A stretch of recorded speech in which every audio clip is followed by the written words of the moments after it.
Hello class 6, तो welcome to Zenith Guru fundamental. मैं हूं निकी पंडित एंड हम यहाँ पे कर रहे थे अपना chapter number 5 measuring of length and motion and this is our lecture number 2।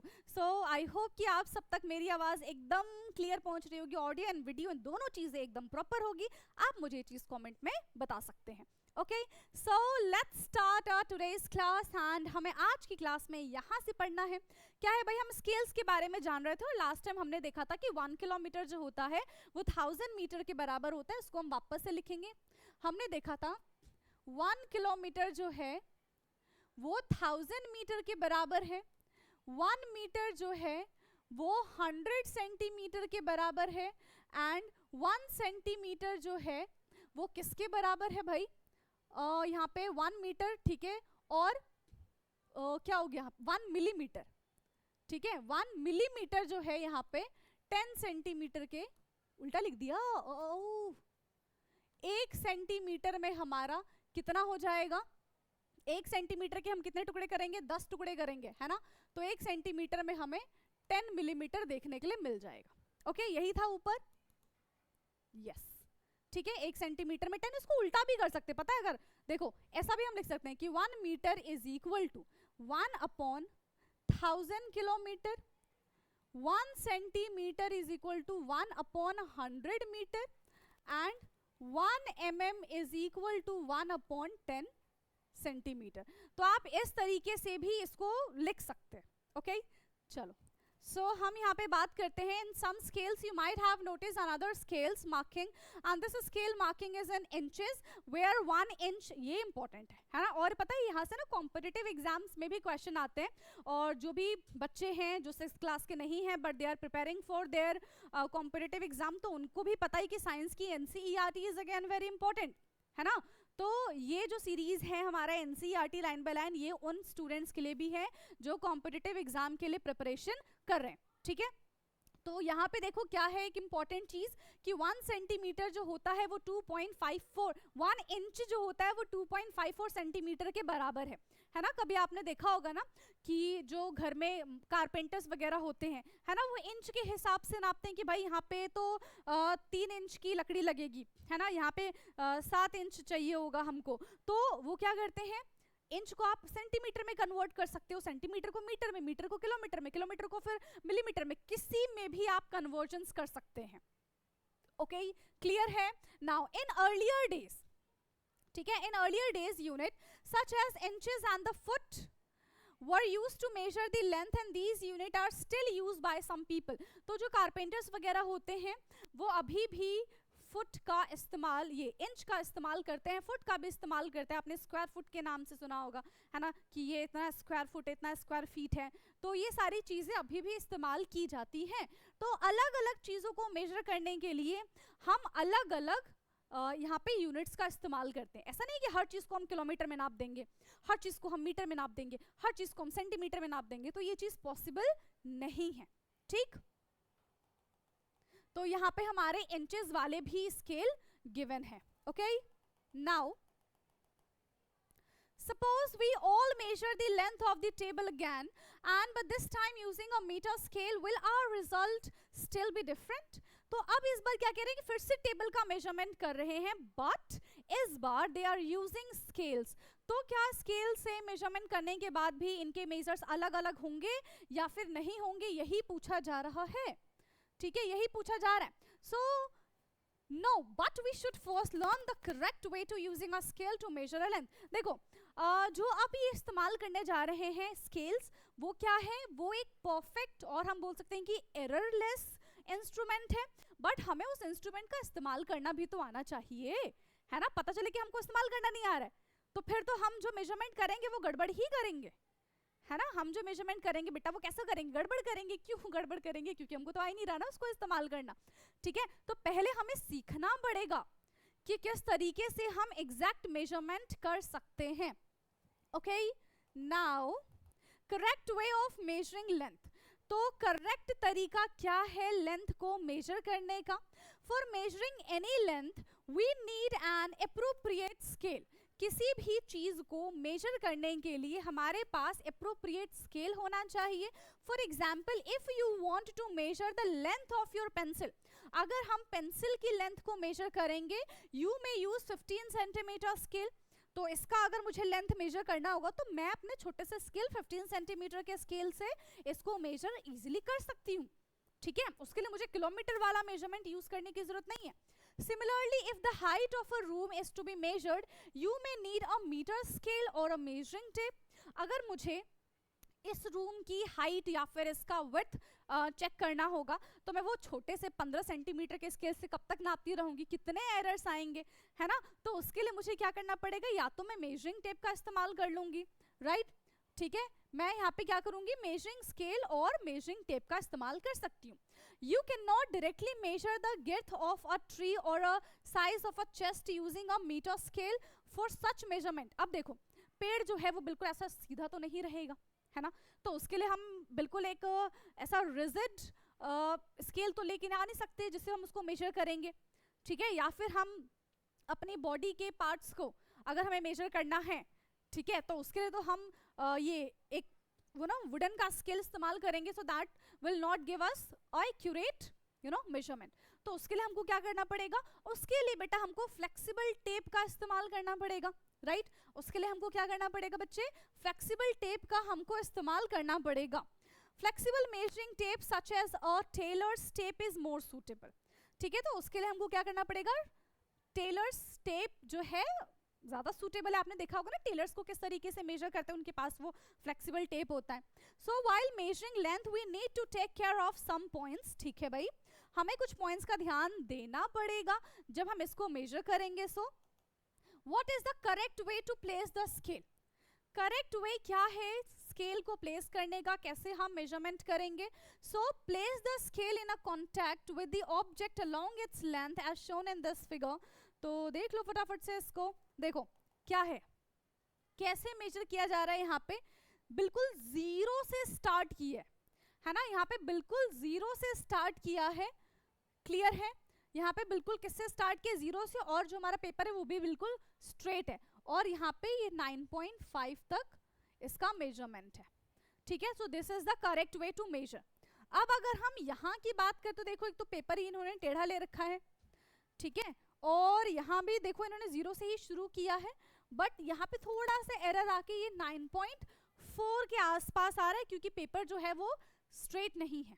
ठीक है, और देखो स्केल भी टेढ़ा ही लग रहा है मेरे को, तो समझ में आया. तो बिल्कुल जीरो पे रख के, बिल्कुल ऐसे जीरो पे रख के हमको इसको मेजर करना पड़ेगा. Okay, What is the correct position of the eye while reading the scale? बिल्कुल करेक्ट पोजीशन क्या होनी चाहिए. देखो, अगर मेरे सामने स्केल है and if I am measuring anything, तो अगर मैं यहाँ से देखूंगी तो भी एरर आएगा, मैं यहाँ से देखूंगी तो भी एरर आएगा. अगर मैंने सामने सामने देखा तो एरर नहीं आएगा. तो मतलब बिल्कुल सामने से देखना है कि भाई कितना सेंटीमीटर है या फिर कितना मीटर है. अगर हम बिल्कुल सामने सामने देखते हैं तो एरर होने के बहुत कम चांसेस होंगे.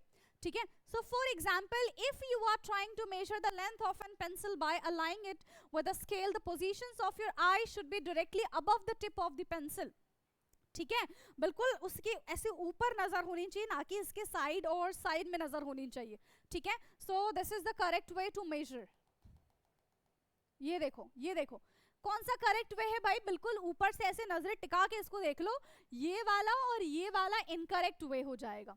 ठीक है, कि अगर हम इधर से देखेंगे तो हो सकता है कि मुझे लेंथ थोड़ी इधर ही दिखे, इधर से देखूं तो मुझे लेंथ थोड़ी इधर ही दिखे, बट सामने से देखूं तो मुझे लेंथ यहाँ पे दिखाई देगी. ठीक, how to measure the length if the end of the scale are broken. Oh my God, अब देखो हमारा स्केल टूटा है ना. जनरली हो जाता है कि हम स्केल से हमको ऐसे ऐसे करके सबको ऐसे करके सबको मारना होता है, तो वो एंड से टूट जाता है. ठीक है, वो क्या होता है बेटा, एंड से टूट जाता है. तो इनका भी सोल्यूशन इन्होंने हमको दिया हुआ है कि क्या हो अगर आपका स्केल एंड से टूट गया हो, है ना. So how to measure the length if the end of the scale are broken. So if the end of the scale are broken or the zero marking is not clear, it can be still used for the measurement. तभी भी हम उसको major कर सकते हैं. So how we can measure? कैसे करेंगे भाई? जरूरी थोड़ी कि हम 0 से ही उसको मेजर करें, हम 1 से जाके उसको मेजर कर देंगे। जरूरी थोड़ी कि हम 15 तक ही मेजर करें, कोई उसके बीच का पार्ट हम मेजर कर लेंगे। तो हम ऐसा भी काम कर सकते हैं एंड इसको काम चलाओ काम कहते हैं, ठीक है। So with such a scale use any other full mark of the scale says 1 centimeter, then you must subtract the reading from this mark from the reading as the other end. For example, in figure 5.6, the reading at one end is 1 centimeter and the other end is 10.4 centimeter. तो हम क्या करेंगे? 0 से तो हमने count किया नहीं, हमने कहाँ से काउंट किया है? हमने 1 centimeter से काउंट किया है, तो उतना 0 से लेकर 1, that will be a 1 centimeter. So we will subtract 1 centimeter from our final measurement. Okay, so final measurement हमारा कितना आ जाएगा बेटा? It's 9.4 centimeter like this. ठीक है, मान लो ये आगे से टूटा है ना, तो हम 1 से इसको मेजर करेंगे, 1 से लेकर हमने मान लो ये कितना है हमारा 10.4 है, लेकिन इतना तो हम मेजर कर ही नहीं पाए ना, तो इतना घटा दो इसमें से, इतना सब्ट्रैक्ट कर दो इसमें से। So the answer will be 10.4 minus 1 is 9.4 centimetre. Unit is again very important, ठीक है। देखो इतनी मेहनत की गई है यूनिट को ढूंढने के लिए, तो हमेशा हमें यूनिट लिखनी ही पड़ेगी, है ना, तभी तो हमें पता चलेगा कि 9.4 क्या है, मिलीमीटर है, सेंटीमीटर है, किलोमीटर है, क्या है आखिरकार ये। तो हमें ये चीज पता होनी चाहिए। कैसे पता होगी? जब तक हम लिखेंगे नहीं तो। Okay, so again yellow box. So how do visually challenge students major the length? Okay, so how do visually challenged student measure the length? They use scales with a raised marking that can be felt by touching them. तो हमें पता है कि भाई जो ऐसे बच्चे हैं, जो ऐसे स्टूडेंट्स हैं जो विजुअली इम्पेयर्ड है, जो अपनी आंखों से नहीं देख सकते हैं, उनके लिए क्या आता है? एक ब्रेल सिस्टम आता है जिसको वो टच करके फील करके समझ पाते हैं, ठीक है। तो उनके लिए भी इस टाइप का स्केल बना है जिसमें जो नंबर्स होंगे वो ऐसे टच करके समझ जाएंगे कि हाँ ये इतना लिखा हुआ है या फिर ये इतने सेंटीमीटर का है, ठीक है। तो हम तो देख सकते हैं, तो हमारे लिए दूसरा स्केल होता है, उनके लिए दूसरा स्केल होता है। Okay, so activity 5.1, let us measure. Select some object around you such as the comb or a pen or a pencil and eraser to measure their length. तो आप अपने आसपास की चीज़ों को क्या करेंगे बेटा? कलेक्ट करेंगे, उनके लेंथ को मेजर करेंगे and measure their length one by one using a meter scale and note down the measurement in table 5.2. तो आपको क्या करना है? क्या क्या चीज़ें हैं? आप कॉम्ब ले लो, ठीक है, आप पेन ले लो, और क्या हो सकता है हमारे आसपास? चलो, तो मैंने क्या ले सकते हैं? मेरे पास ये रिमोट है ना, और मेरे पास बुक है, तो इन सब के लेंथ को हमें मेजर करना है। तो कॉम्ब कितना होगा? आई थिंक 15 सेंटीमीटर के आसपास कॉम्ब होगा। 12 ये पेन जो है हमारा वो 12 सेंटीमीटर के आसपास होगा, और ये 12 है, मतलब देखो बराबर ही है ना, ऐसे भी हम मेजर कर सकते हैं। तो ये भी मेरा 12 सेंटीमीटर ही है। बुक हम मान लेते हैं कि मेरे पास बड़ी बुक है ना, तो उसको मैंने मान लिया कि भाई वो 18 सेंटीमीटर की बुक है मेरी, ठीक। तो आप एग्जैक्ट मेजरमेंट करके यहाँ यहाँ यहाँ यहाँ इसको लिख सकते हैं और फिर बताएंगे कि भाई कितना एरर आया है मेरे में, ठीक है। सो why some length measuring device made up of flexible material? तो यहाँ पे ये क्वेश्चन पूछा जा रहा है कि क्यों कुछ जो मेजरिंग इंस्ट्रूमेंट है वो फ्लेक्सिबल मटेरियल से बना हुआ है। क्योंकि भाई सोचो ना, हमारे आसपास सारी चीजें रिजिड थोड़ी है, वी आर नॉट रिजिड ना, हम तो बहुत फ्लेक्सिबल है ना। अगर मान लो कि हमें हमारे हाथ को मेजर करना है, तो अगर हम वुडन स्केल से मेजर करेंगे, ठीक है, तो यहाँ से और यहाँ तक मेजर करने में हो सकता है कि कुछ एरर आ जाए, ठीक है। और मान लो कि मेजर कर भी लिया, एरर नहीं भी आया, ठीक है, तो पर इसको कैसे मेजर करेंगे हम, है ना, इसको कैसे मेजर करेंगे हम अपनी वेस्ट को कैसे मेजर करेंगे? तो उसके लिए हमको फ्लेक्सिबल मटेरियल चाहिए भाई, उसके लिए हमको फ्लेक्सिबल टेप की जरूरत पड़ेगी। Now while writing the length, do not forget to write the unit also. Again they are reminding you कि please हमेशा हमेशा हमेशा यूनिट आपको मेंशन करनी है ना। Thus your results will consist of the two part, one part is a number and the other part is a unit of the measurement. जैसे कि मैंने ऊपर आपको बताया था 15 handspan, ठीक है, 15 handspan, 15 is a number and handspan is a unit. वैसे ही यहाँ पे 15 centimeter, 15 meter, 15 kilometer. So 15 is a number and kilometer, centimeter, millimeter and meter. These are the units. So we have to mention the unit. सोचो जरा कि आप दुकान पे जा रहे हो, आप शॉप पे जा रहे हो, भाई बोल रहे हो कि मेरे को तो 5 चावल चाहिए, है ना.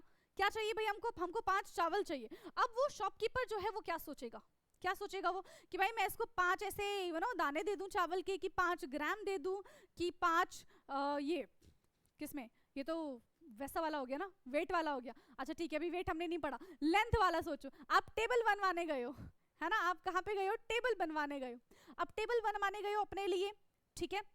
अब आप चाहते हो कि भाई आप जब बैठ के पढ़ो तो उसका जो टेबल का जो पैर होना चाहिए, उसका जो लेग होना चाहिए, वो कितना होना चाहिए, कितना होना चाहिए, मान लो 25 सेंटीमीटर होना चाहिए. तो आप उसको सिर्फ बोल दो 25, तो वो कितना बना देगा, 25 मिलीमीटर, 25 सेंटीमीटर, 25 किलोमीटर, तो खैर वो नहीं बनाएगा, है ना. तो उसके दिमाग में ऐसा कंफ्यूजन सा हो जाएगा और वो हो सकता है गड़बड़ ही बना के दे दे. तो हमेशा नंबर के साथ यूनिट लिखना is compulsory. Okay. Now, some of your friends in the school would have to measure the length of the same object. Compare the length measured by you with that of your friends. Are the measured length the same or the slightly different? If not the same, discuss the possible reasons for the differences.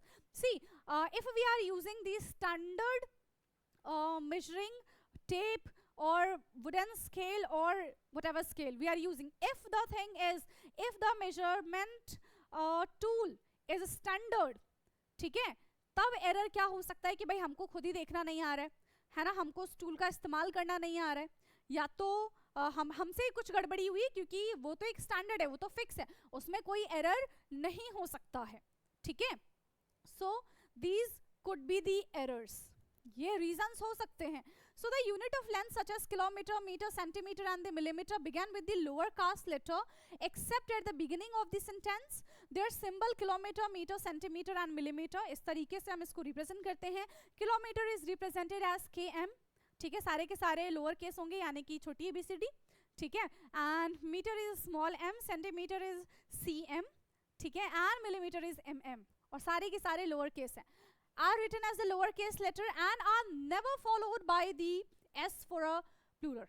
ठीक है, हम ऐसा नहीं लिखेंगे kilometres, ठीक है, तो कितना भी हो, किलोमीटर किलोमीटर ही है, मीटर मीटर ही है, मीटर्स नहीं लिखेंगे हम, सेंटीमीटर्स नहीं लिखेंगे हम.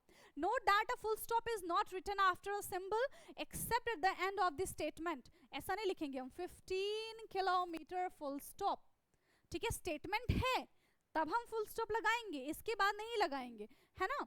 So always leave a space between the number and the unit. तो इनके बीच में 15 किलोमीटर, ऐसे इनके बीच में हमको क्या करना है, स्पेस देना है, ऐसे बिल्कुल इसके ऊपर चढ़ा के नहीं लिख देना है, ठीक है.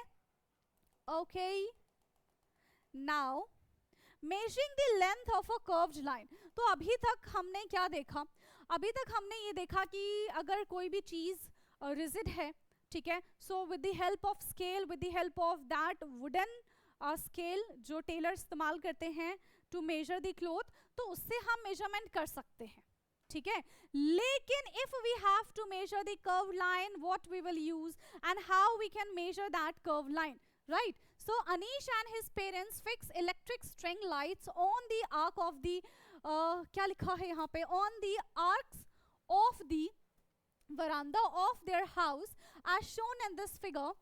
For celebrations at the home, how would they have measured the required length of string length? तो वो कैसे measure करेंगे, देख रहे हो कैसे measure करेंगे इसको. In the case of the curved line, measurement can be made with the help of the flexible measuring tape. Yes, तो इस केस में हम flexible measuring tape का इस्तेमाल करेंगे to measure these things or by using a thread as shown in this figure. ठीक है, तो दूसरा चीज क्या है कि हम थ्रेड का इस्तेमाल करेंगे, and the first one is we will use the flexible measuring tape to measure these curved lines. Now the thread can be straightened and its the length can be measured using a meter scale. तो अगर हमारे पास measuring tape नहीं है and if we have only a meter scale, ठीक है, वो एक rod है वुडन वाला, सो हम किस चीज का इस्तेमाल करेंगे, in that case we will use thread, ठीक है. थ्रेड से पहले हम मेजर कर लेंगे एंड थ्रेड को हमने स्ट्रेट किया और with the help of that wooden scale हमने क्या किया, उस थ्रेड का मेजरमेंट कर लिया, तो भी हमको मेजरमेंट मिल जाएगा. तो ये चीज भी पॉसिबल है. Okay. Now describing position. So one day the teacher informed her student that she has planned an educational visit to a nearby garden. तो भाई एक बार की बात है ना, एक बार की बात है, टीचर ने क्या किया, टीचर ने बच्चों को इन्फॉर्म किया कि she planned an educational visit to nearby garden. ठीक है, जो कि आपके टीचर्स भी करते होंगे, आपके स्कूल की तरफ से भी ऐसा कुछ होता होगा कि पार्क में लेके जाते होंगे, है ना. So she asked the student to reach there directly in the morning, and Deepa and her friends start discussing whether the garden would be closer than their school or farther. तो देखो क्या कहा गया बच्चों को कहा गया कि भाई आप एक काम करना कि हमने तो प्लान कर दिया है, नाउ आपको खुद से ही उस गार्डन में पहुंचना है. Now the guys are discussing, what they are discussing, वो ऐसे डिस्कस करें कि भाई कि क्या वो जो गार्डन है मेरे घर से कितना दूर है, तेरे घर से कितना दूर है. दे आर डिस्कसिंग दैट कि किसके घर से पास पड़ेगा, है ना. Tasneem and Padma says that the garden would be closer. ठीक है, while Deepa and Anish feel that the school would be closer. अब कुछ बच्चों को लग रहा है कि गार्डन ज्यादा पास है, कुछ बच्चों को लग रहा है कि स्कूल ज्यादा पास है. Hardeep thinks that both would be almost an equal distance. और हरदीप को लग रहा है कि भाई दोनों के दोनों तो equal distance पे ही हैं, right? So ये देखो गार्डन ये है, पद्मा का हाउस ये है, तासनीम का हाउस ये है, हरदीप का house, Hanish and Deepa school and bus stand. तो देख रहे हो कि सबका घर जो है वो अलग अलग डिस्टेंस पे है, इस वजह से उनके अकॉर्डिंग जो गार्डन है उसका डिस्टेंस भी बढ़ता ही चला जा रहा है. ओके अब देखो हरदीप को, देखो हरदीप को हम क्या देख रहे हैं कि भाई दो डिस्टेंस छोड़ के वहाँ पे स्कूल है, और यहाँ पे हम देख रहे तासनीम जो है और पद्मा यहाँ से फिर इधर गार्डन आ रहा है. तो हरदीप के लिए तो जितना दूर स्कूल है उतना ही दूर यहाँ पे गार्डन भी है. तो इसके अकॉर्डिंग तो दिस इज करेक्ट. पद्मा के अकॉर्डिंग गार्डन ज्यादा पास है, स्कूल ज्यादा दूर है. तासनीम भी कह रही कि भाई गार्डन ज्यादा पास है, स्कूल ज्यादा दूर है, और इन दोनों के अकॉर्डिंग स्कूल ज्यादा पास है, गार्डन ज्यादा दूर है. ठीक है, तो इस पिक्चर के थ्रू हम समझ पा रहे हैं कि ये लोग क्या कहना चाह रहे हैं. तो ये अपने घर के एरिया से स्कूल को और गार्डन को मेजर कर रहे हैं, right. Now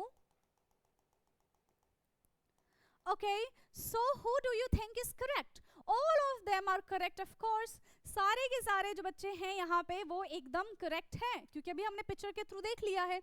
Then why are their observations different? They are locating at the distance of the schools and the garden from their houses. If instead each of them had thought of the distance from a same distance, same object or a point, says the bus stand, then their observations would have been the same. देखो वो लोगों, उन लोगों में क्या हो रहा है कि सबको अलग अलग डिस्टेंस दिख रहा है. क्यों? क्योंकि हर इंसान क्या कर रहा है, अपने अलग अलग डिस्टेंस से ही तो देख रहा है. ठीक है, मान लो कि मैं इधर खड़ी हूँ, कोई दूसरा यहाँ पे खड़ा है, ठीक है, और उधर कोई डिस्टेंस है, तो ऑफ कोर्स जो मेरे आगे खड़ा है उसके लिए तो वो डिस्टेंस कम है ना, मेरे लिए वो डिस्टेंस ज्यादा है. लेकिन अगर हम दोनों एक ही पोजीशन पे खड़े रहेंगे तो हम दोनों के लिए वो सामने वाली डिस्टेंस बराबर होगी, है ना. क्योंकि इन बच्चों की पहले से ही पोजीशन अलग अलग है, इसी वजह से उनको गार्डन अलग अलग, मतलब दूर दूर लग रहा है, किसी को पास लग रहा है, किसी को दूर लग रहा है. ठीक है, अगर वो सारे स्कूल में होते या फिर एक ही बच्चे के घर पे होते तब उनके लिए गार्डन का जो एरिया होता, गार्डन का जो डिस्टेंस होता, वो कैसा होता बेटा? बराबर होता. ठीक. So when the distance is stated with the respect of the fixed object or the point where this point is called a reference point. ठीक है, तो एक फिक्स पॉइंट को जहां से वो डिस्टेंस मेजर की जा रही है उसको हम क्या कहते हैं? रेफरेंस पॉइंट कहते हैं. और यहाँ पे हर एक बच्चे का अपना अलग अलग रेफरेंस पॉइंट है. ठीक है, हर एक बच्चे का यहाँ पे अपना अलग अलग रेफरेंस पॉइंट है.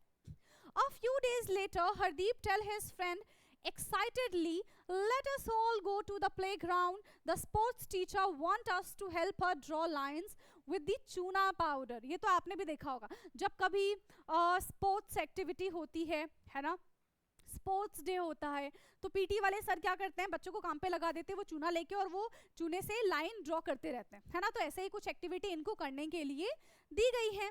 ठीक है, for making the kabaddi court for the sports day, Padma, we will need a longer measuring tape. Let us take it from the sports room.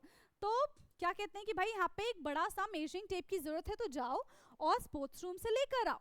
So Deepa, let us first decide the point on the ground from which we will measure the distance. और जहां से वो measuring करना start करेंगे, that point is considered as a reference point. कौन सा point हम उसको बोलेंगे, हम उसको रेफरेंस पॉइंट बोलेंगे, ठीक है। The distance to start drawing the lines, let us call this our reference point. क्या बोलेंगे उसको हम, रेफरेंस पॉइंट बोलेंगे, ठीक है। तो उन्होंने पहले एक पॉइंट डिसाइड किया, ठीक है, जहां से ये जो चूना पत्थर है ना, वो चूना पत्थर नहीं, चूना पाउडर जो है वो ड्रॉ करना स्टार्ट कर दिया। Okay, now after a few days Padma was travelling. After a few days, Padma was traveling by a bus to visit her grandparents in the Delhi. She was eager to reach Delhi and was reading the kilometers stones on the side of the road. And on one of the kilometer stones, it was written in Delhi 70 kilometer. तो ऐसा आपने भी देखा होगा, जब आप कभी जाते हैं स्कूल्स या फिर एक शहर से दूसरे शहर जाते हैं, अपने ग्रैंड पेरेंट्स के घर जाते हैं, अपने रिलेटिव्स के घर जाते हैं, बस से जा रहे हैं, कार से जा रहे हैं, तो आपको रोड्स पे ना इसी तरीके का कुछ डिज़ाइन देखने के लिए मिला होगा, जिस पे लिखा होगा कि भाई अगला ये वाला जगह है और यहाँ से ये इतने किलोमीटर है, आप अगर इतने किलोमीटर चल जाओगे तो वो वाली जगह आ जाएगी, ठीक है। तो ऐसा आपने देखा होगा रोड्स पे। So further on the next kilometre stone, read Delhi 60 kilometer. Each kilometer stone indicate that she was getting closer to her grandparents' house. तो जैसे जैसे जैसे जैसे आगे बढ़ते जा रहे हैं, ये जो 70 किलोमीटर है, ये धीरे धीरे धीरे धीरे कैसा होता जा रहा है, धीरे धीरे ये कम होता जा रहा है। These kilometer stones indicate her distance from Delhi. So the Delhi is the reference point for this situation. ठीक है, तो कहाँ से इसको मेजर किया, दिल्ली से मेजर किया, तो दिल्ली क्या हो गया यहाँ पे, रेफरेंस पॉइंट हो गया। जहां से भी हम चीजें स्टार्ट करेंगे, that point will consider as a reference point, ठीक है। So what do such kilometre stones indicate, क्या इंडिकेट कर रहे हैं भाई, how could Padma conclude that she was getting closer to her destination, क्यों, क्योंकि उस पे दिखा रहा है ना भाई, उस पे बता रहे हैं कि ये इतने किलोमीटर, हमको पता है कि दिल्ली यहाँ से अगर 70 किलोमीटर है और मैं चलते जा रही हूँ, तो मुझे पता चला 60 किलोमीटर है, 50 किलोमीटर है, 40 किलोमीटर है, तो अब तो मेरे दिमाग में वो आइडिया आ गया ना कि भाई अब तो मैं पहुँचने वाली हूँ, ठीक है। तो ये हमको बताते हैं कि वह पहुँचने वाले हैं, आप भटके नहीं है अभी, ठीक, इस तरीके से, और फिर पहुँच गए Delhi, India Gate. Now, if the kilometer stones read Delhi 70 kilometer as shown in this figure, we can say that the positions of the Padma is 70 kilometer from the Delhi. वो अभी दिल्ली से कितनी दूर है, वो अभी दिल्ली से 70 किलोमीटर की दूरी पे है। When the kilometer stones reads Delhi 60 kilometer, that means वो दिल्ली से कितनी दूर है, वो दिल्ली से 60 किलोमीटर की दूरी पे है। Now, does this means that the position of Padma with respect to the reference point is changing with time? When does the position of an object change with respect to the reference point? Does it change when an object is moving? बताओ, of course it change when an object is moving. तभी तो जैसे हम चल के जा रहे हैं, तो क्या हो रहा है, क्या हो रहा है वहां पे, तभी तो डिस्टेंस चेंज हो रहा है, राइट। तो यहां तक हमने पढ़ लिया। नाउ मूविंग थिंग्स, तो अब मूविंग थिंग्स जो है बेटा we will do in next class, ठीक है। मूविंग थिंग्स को हम डिस्कस करेंगे बच्चे नेक्स्ट क्लास में, और ऑलरेडी 2 क्लास, मतलब इस क्लास को मिला के 2 क्लास आपकी हो चुकी है इसमें। एंड प्लीज एनसीईआरटी को आप खुद से भी रीड करिएगा, ठीक है। और जहां पे समझ नहीं आएगा आप कमेंट करके पूछ सकते हैं, प्लस आप ग्रुप में भी जुड़ सकते हैं, जिसका लिंक आपको डिस्क्रिप्शन में ही मिल जाएगा। ओके, सो बाकी का discussion we will definitely do in our next class. तब तक के लिए पढ़ते रहिए। Thank you so much.